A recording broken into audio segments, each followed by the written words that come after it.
नमस्ते बच्चों, आज हम 10th क्लास की हिंदी क्षितिज का तीसरा पार्ट सेनापति का सरलार्थ करेंगे। सबसे पहले हम सेनापति जी का जीवन परिचय पढ़ लेते हैं। सेनापति का जन्म दीक्षित गोत्रीय ब्राह्मण परिवार में विक्रम संवत 1616 में हुआ। इनके पिता का नाम गंगाधर और दादाजी का नाम परशुराम दीक्षित था। उनके विद्यागुरु हीरामणि दीक्षित थे। कुछ लोगों का कथन है कि सेनापति इनका उपनाम या उपाधि है, किंतु इनका मूल नाम किसी को भी ज्ञात नहीं है। इनके द्वारा जो रचनाएं लिखी गई है उनमें 2 रचनाएं प्रसिद्ध है, काव्य कल्पद्रुम और कवित रचनाकर। सेनापति ब्रज भाषा के कवि है। साधारण शब्द भी इनके हाथ में आते ही सैनिक की भांति सशक्त बन जाते हैं। वे पारसी शब्दों का प्रयोग भी करते थे।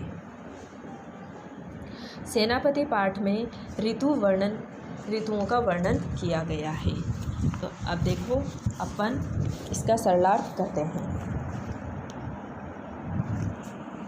बरन बरन तरु फूले उपवन बन, कि बसंत ऋतु के आने पर वनों और बगीचों में अलग अलग रंगों के फूल सज गए हैं। सोई चतुरंग संग दल लहियतु है, कि यही बसंत के साथ आने वाली चतुरंगिणी सेना है, अर्थात हाथी, घोड़े, रथ और पैदल चलने वाले सैनिक है। बंदी जी में बोलत बिरद वीर कोकिल है, कि कोयलों का कूकना ही राजा बसंत के गुण गायकों द्वारा उनके यश का गुणगान करना है।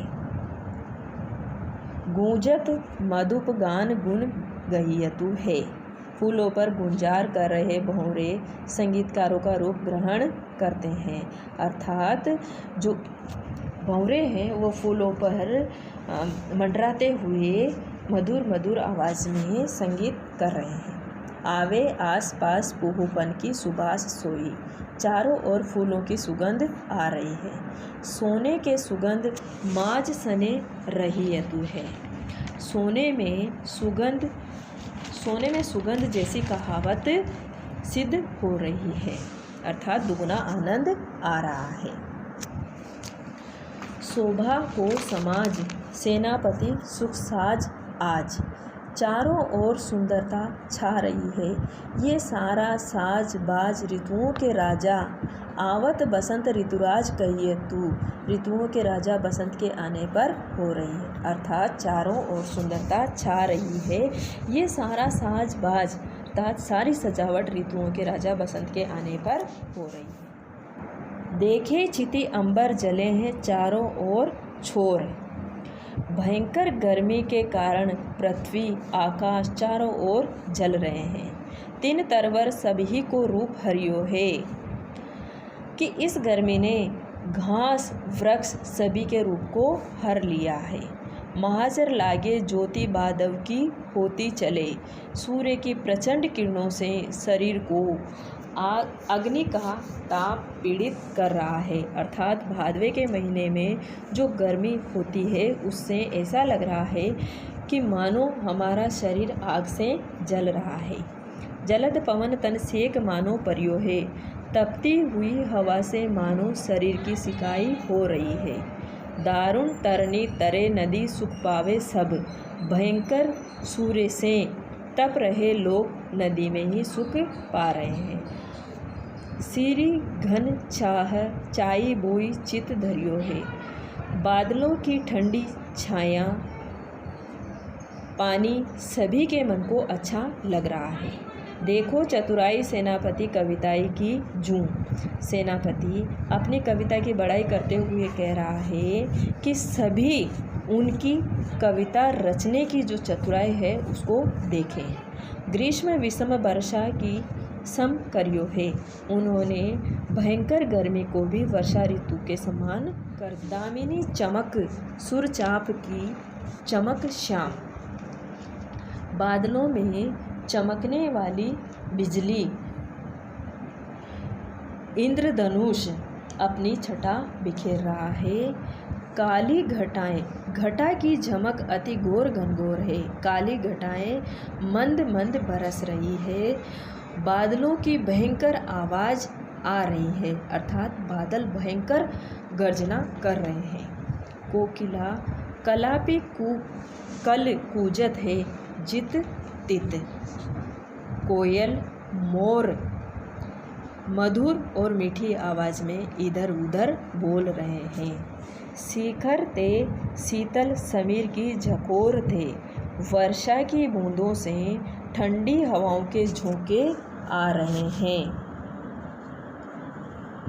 सेनापति आवन कहियो है मन बावन सू। सेनापति कह रहा है कि मन भावन मेरे प्रिय ने मुझे आने के लिए कहा है। लाग्यो तरसावन विरह जुर जोर से। अब तो उनके वियोग से मेरा हृदय तरस रहा है। अर्थात कि अब तो उनके जो बिछुड़ने उनका जो वियोग था, जो बिछुड़ गए थे, उससे अब वापस मिलने के लिए मेरा हृदय तरस रहा है। आयो सखी सावन मदन सिरसावन कि है सखी अब मिलने की इच्छा उत्पन्न करने वाला सावन का महीना आ गया है। लगियो है बरसावन सलिल चहु ओर थे।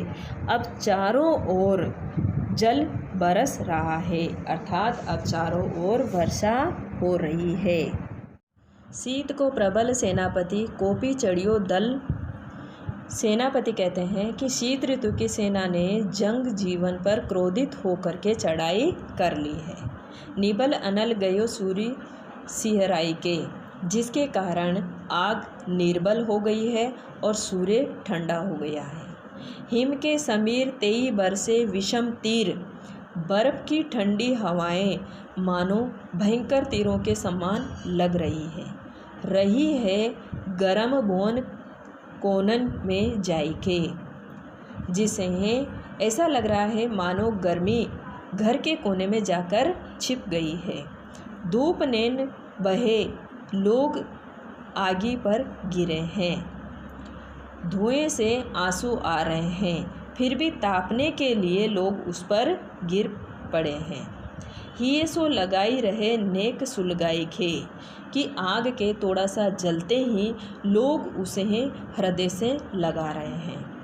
मानो बीत जानी महाशीत ते पसारी पानी। ऐसा लग रहा है मानो आग को शीत यानी सर्दी से डरा हुआ मान करके हाथ फैला करके छतियाँ की चाह राखियों पाउक छिपाई खे, छातियों की छाया में छिपा लिया है। अर्थात अपने हाथों को फैला करके उस आग को अपने हाथों के अंदर भर लिया है, अर्थात उसको अपने हाथों के अंदर छिपा लिया है, अपनी छाती से लगा लिया है। इस सरलार्थ को अच्छी तरह से पढ़े और सरलार्थ करे। जो समझ में नहीं आए वो कमेंट बॉक्स में लिख करके कमेंट करके डालें। धन्यवाद।